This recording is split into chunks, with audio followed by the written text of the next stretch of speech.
I was just wondering what can be done to stop the Supreme Court from taking away our Second Amendment rights? Great question, Christian.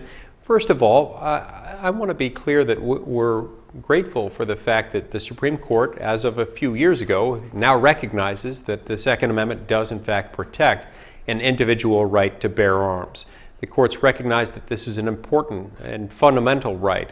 And so the trend is actually a good one from the standpoint that the Supreme Court has been pretty keen on defending the right, or at least acknowledging its existence in the last few years. Right now, I think the bigger and the more immediate threat might actually come from Congress.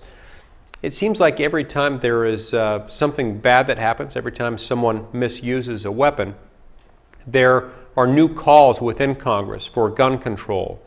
Now, every time we have new calls for gun control, we need to examine it against the backdrop of the Second Amendment. And in particular, Christian, we've got to look at how any new gun control laws would actually work to stop crime as compared to how they would restrict the activities of law-abiding Americans.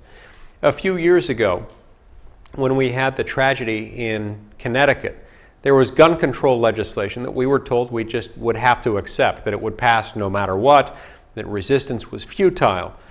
This legislation, introduced by two of my colleagues, Senator Toomey and Senator Manchin, was legislation that, in my opinion, would have done nothing to protect the American people from illegal gun violence, but would have done a lot to restrict the rights of law-abiding Americans who just wanted to own guns for lawful, legitimate purposes and for purposes related to self-defense.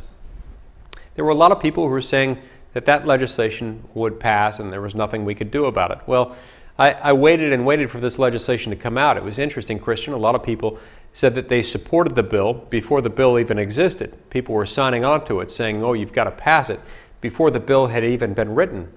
I waited and waited for the bill to actually be introduced, and it was on a weekend when it finally came out. I stayed the weekend in Washington, read through the bill. It was about 50 pages long.